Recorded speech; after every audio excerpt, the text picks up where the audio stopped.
I will not be slandered! General, you saw my reports. You know it's not my fault. The facts suggest otherwise. You were ordered to retrieve the artifact. You failed to do so. If I had been given drow warriors instead of goblin trash! Oi! What? You scrag! Enough! A blast of mental energy washes over you, filling the room. Your tadpole squirms, urging you to obey. Let me make sure I understand this. You're claiming that General Thorm gave you the wrong soldiers. Yes. No! You blame the Absolute's Chosen for your failure. Of course it is not the General's fault. Whose then?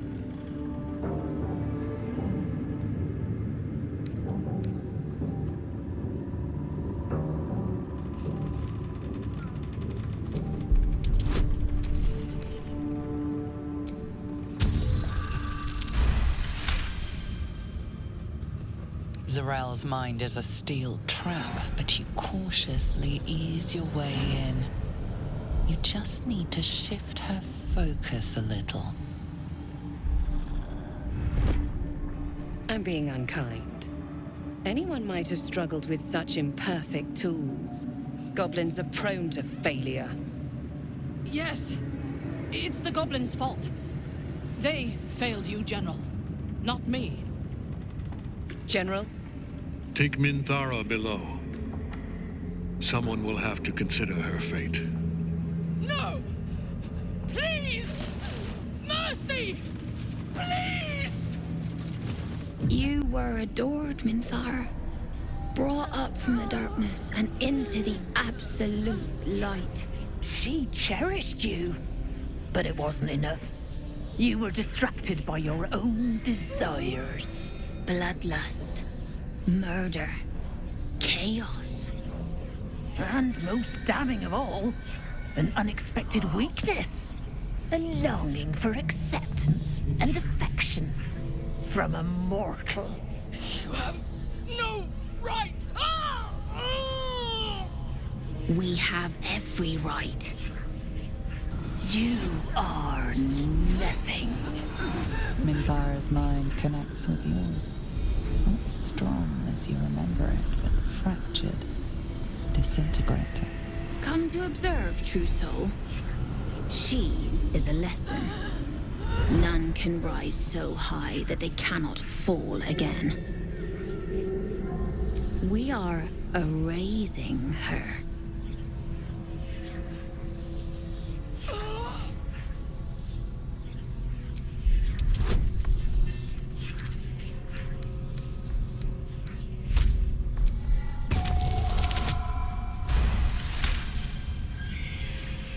No, this is our duty.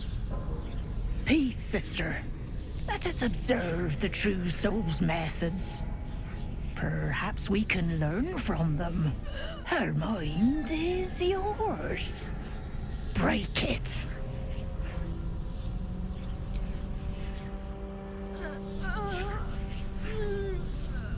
Immediately, your mind is swept into a greater vortex. A psionic storm with Minthara at its center. Cannot hide, submit, embrace. Her torturers are not dominating her. They are destroying her mental defenses and exposing her to something else. The Absolute.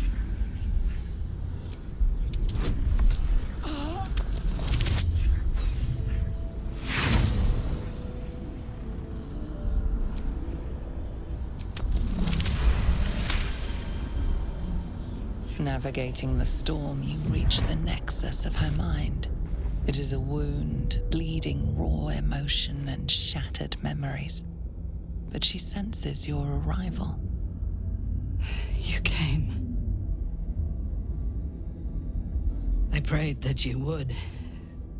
But there are no gods left to me. This thing that speaks inside me, it has all but destroyed me. But it fears You. Even so, I cannot resist it while my tormentors live.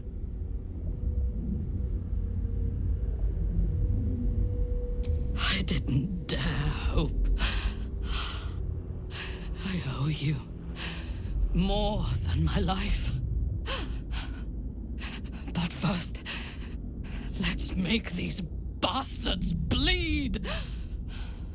Her mind fills with warmth, and she gently releases you.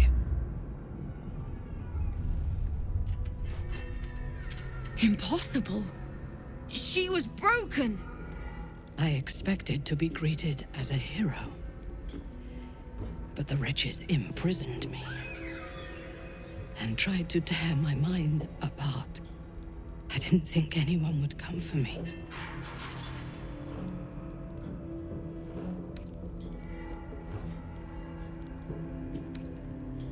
Erasing my thoughts and my will. Even I could not have endured for much longer. Agreed. Lead the way.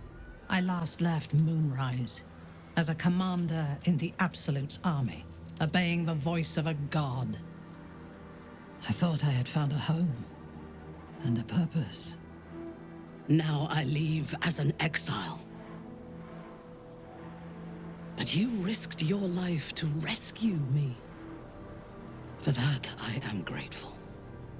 The artifact connects with her, pulling your minds together and showing her all that you have seen. The prism, your dream visitor, the protection that keeps you from obeying the Absolute and becoming a Lithid. She knows it all in a moment. Her mind reels, but is no longer clouded. She accepts the truth. She has no choice. There is much we must discuss. Do you have a safe place to camp nearby?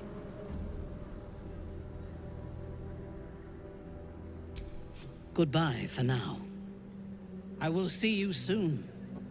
It does not compare with the comforts of home, but your camp is almost palatial in comparison to my previous accommodation. Thank you for allowing me to come here, and for bringing me back to myself. Each memory that returns to me is more disturbing than the last. The things that I did in the name of the Absolute. The things that were done to me. They broke my mind. Precisely. While our tadpoles live, and the cult have the means to control them, we will never be safe. We must eradicate them, starting with General Thorm. I mean Ketheric. My deference to him is a habit that will die hard, I fear.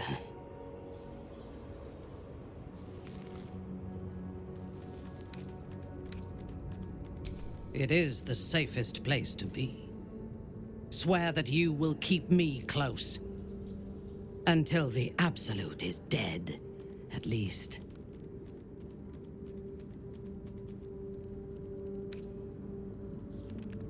Thank you.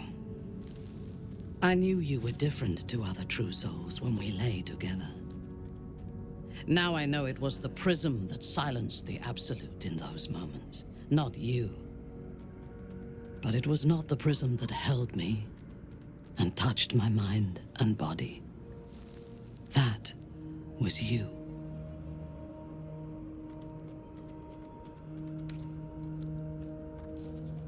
For now, we will travel together and fight together. In time, perhaps we will lie together again. Kind words do not always come easily to me. Her entire being joins with you for a moment, and you see all that she is. Dangerous, cunning, wounded, brutal, paranoid, and utterly loyal to those she trusts. And you have earned that trust, along with a small measure of her affection. It is a rare thing, well hidden in the cold fortress of her mind. And it is precious. Together, we can have our vengeance on those who infected us. Rest well, and keep your wits about you. Tomorrow, we go to war with the cult of the Absolute. I would gladly join you in the fight. Leave one of your other allies here, and I shall. There's no space for me. I suggest you make one. Indeed. Ready when you are. You wish to consult me? I was the Absolute's dagger. I remember every throat that it held me to, and every drop of blood it forced me to spill. I take no responsibility for the lives I took. I did nothing in the Absolute's name. I was merely a weapon that it wielded.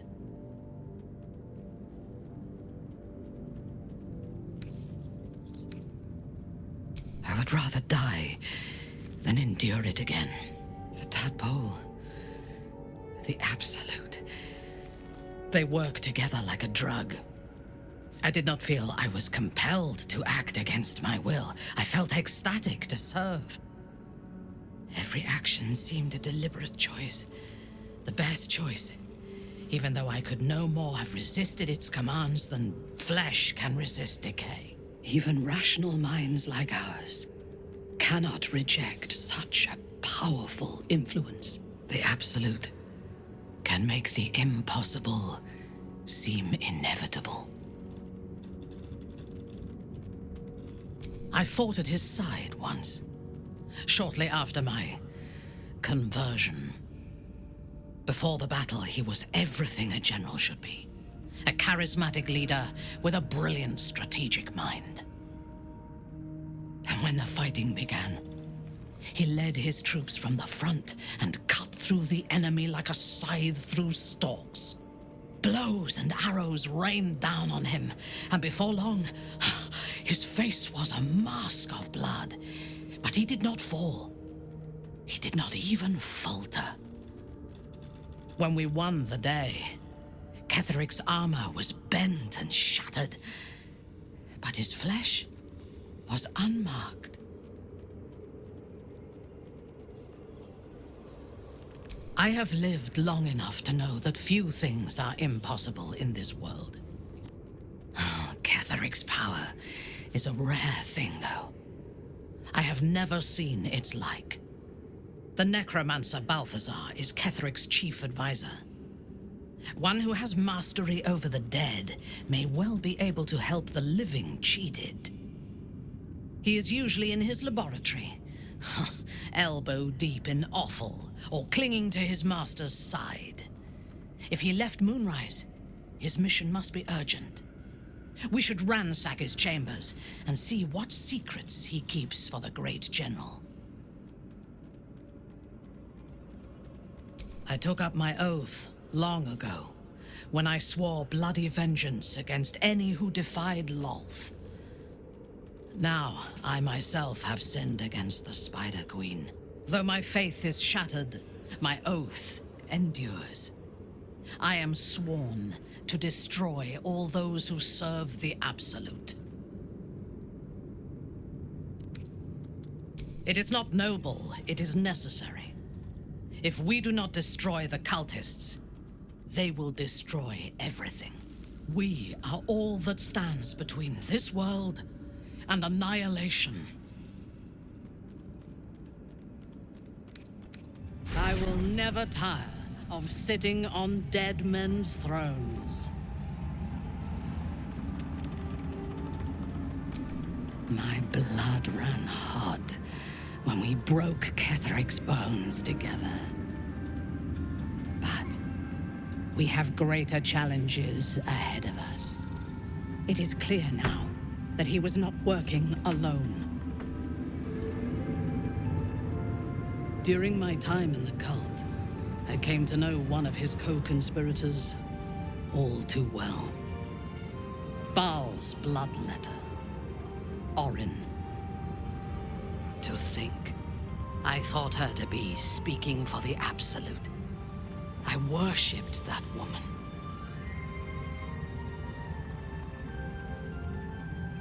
Jealous? You needn't be. When Orin is in my hands, her agony will nourish me. She is the Iblis who indoctrinated me with the Absolute's lies.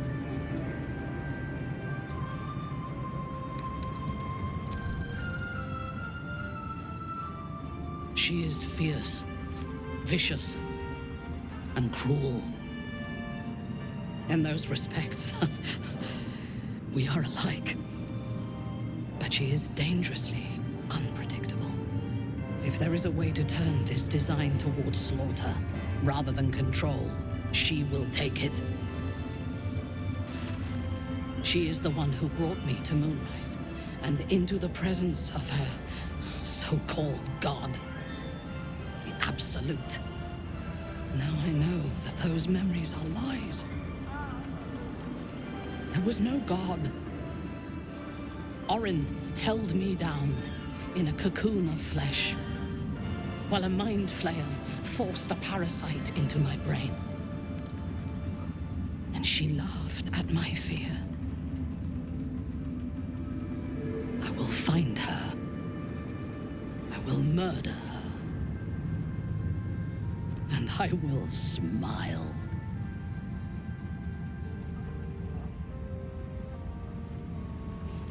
It is as if you read my mind. Perhaps you did. In killing Ketheric, we fractured the cult's leadership. When we break the other chosen and claim their netherstones, we can take control. I expected you would be, but know this. What I propose is nigh on impossible, but if anyone can succeed, it is us. We have the prism, and we have the courage to slay gods. We may fail, but we must try. The power of the enslaved Elder Brain could reshape the world. We could reshape the world. And then we will need no gods. We will be their equal. We will be absolute. We have a purpose and a bond. By my oath, I will fight with you, while that purpose holds. There is yet one thing about you that troubles me, though. Something I need you to explain.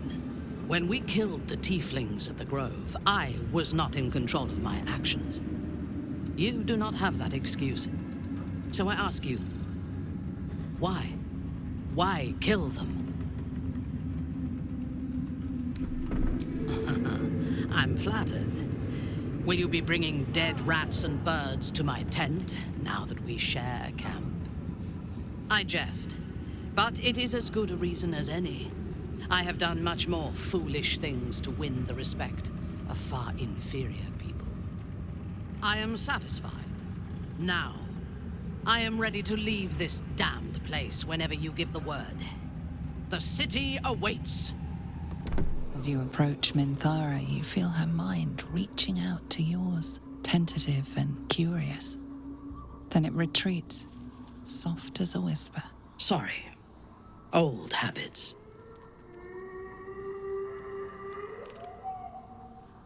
I did not ask permission. When we first met, before Moonrise, I intruded on your thoughts without hesitation and took what I needed from your memories. I would not do that again, unless I had reason to think you were hiding something from me. And I do not. I did not think we would ever share anything more than an uneasy alliance, born of our mutual enmity for the Absolute. I was wrong. A deeper bond has grown between us. I trust you. But I would like to touch your thoughts again, now that my mind is my own. May I?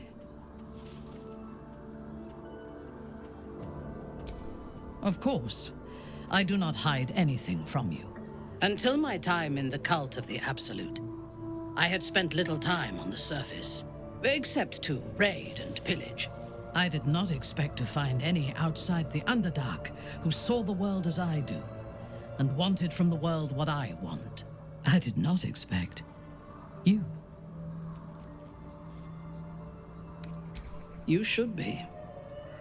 On those rare occasions when people have surprised me in the past, I received new scars to remember them by. You are different. A pleasant surprise. One of the first in my long life.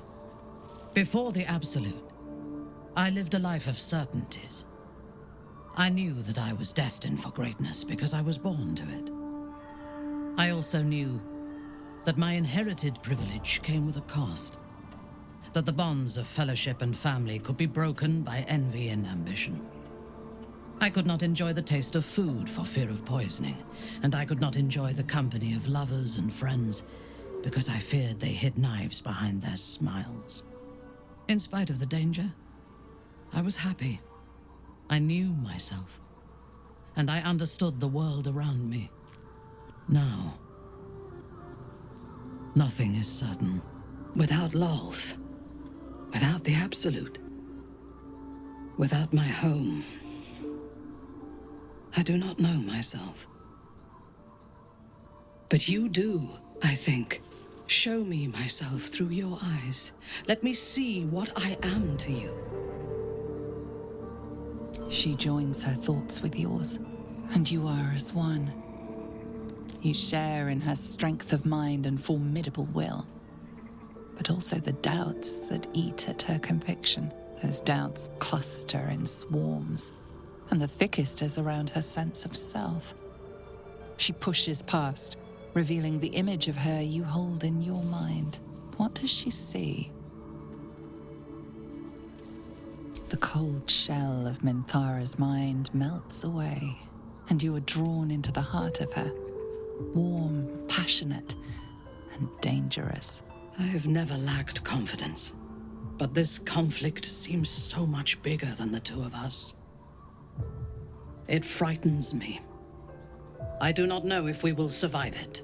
But whatever life remains to us, I would gladly spend it fighting at your side and lying with you at night.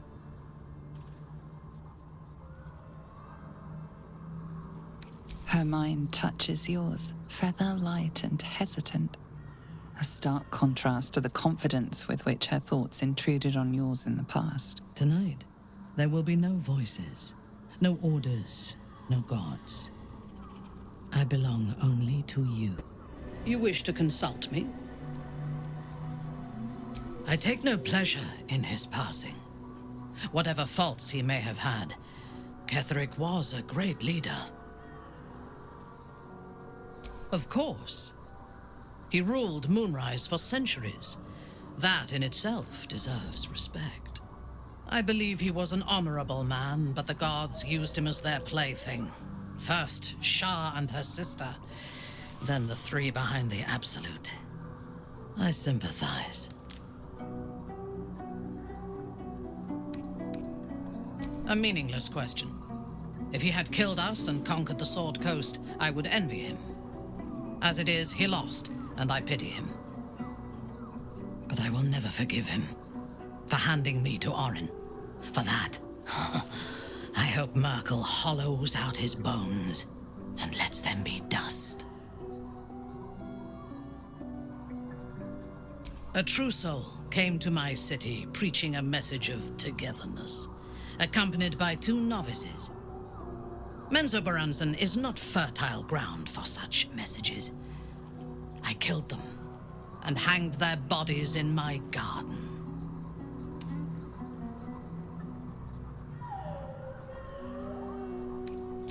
I thought so too. This world is full of fools, after all. But in this instance, I was mistaken. Our visitors were not fools. They were bait. Even as the flesh sagged and sloughed away from their eyeless skulls, their audacity infuriated me. I had to know where they came from. And whoever sent them was counting on my curiosity overcoming my caution.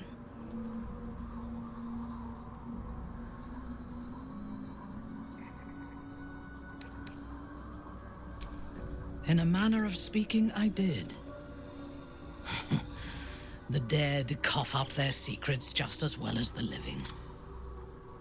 All it took was a simple act of necromancy, and the corpses told me where I needed to strike. Moonrise Towers.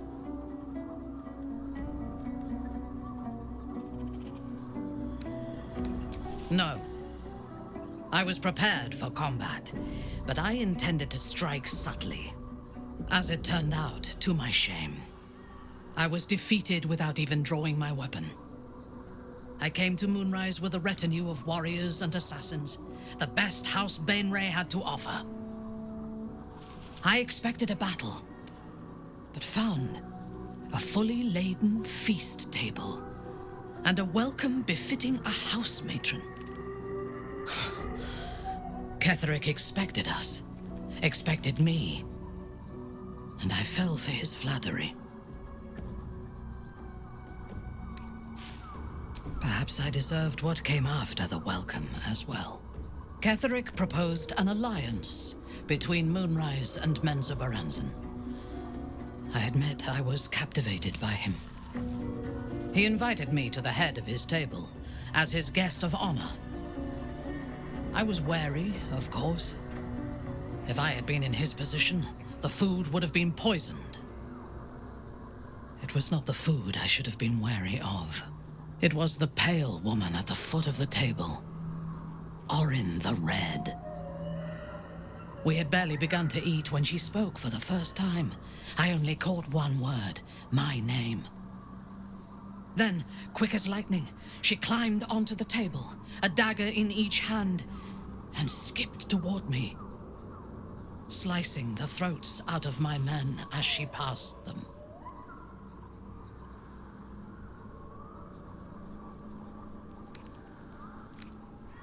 Few things frighten me. Orin is one of them. Ketherick held me still, his hand on my shoulder, the grip tight enough to crack the bone. When Orin stood before me, she touched the dagger to my eye, drawing out a tear of blood. "I want this one," she said. Ketherick nodded his permission, and I was taken below. You've seen the horrors of the colony. Orin kept me there for days. She forced me to watch as my men were processed. Some for food, others as thralls. And then she placed the tadpole in my eye herself.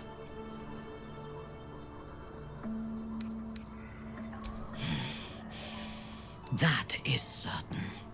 You know the rest as well as I do. There were massacres before the Grove. Religious communities mostly. Those who refused to convert. Then there was you, and now there is freedom. Soon there will be vengeance. I am yours. Come to me.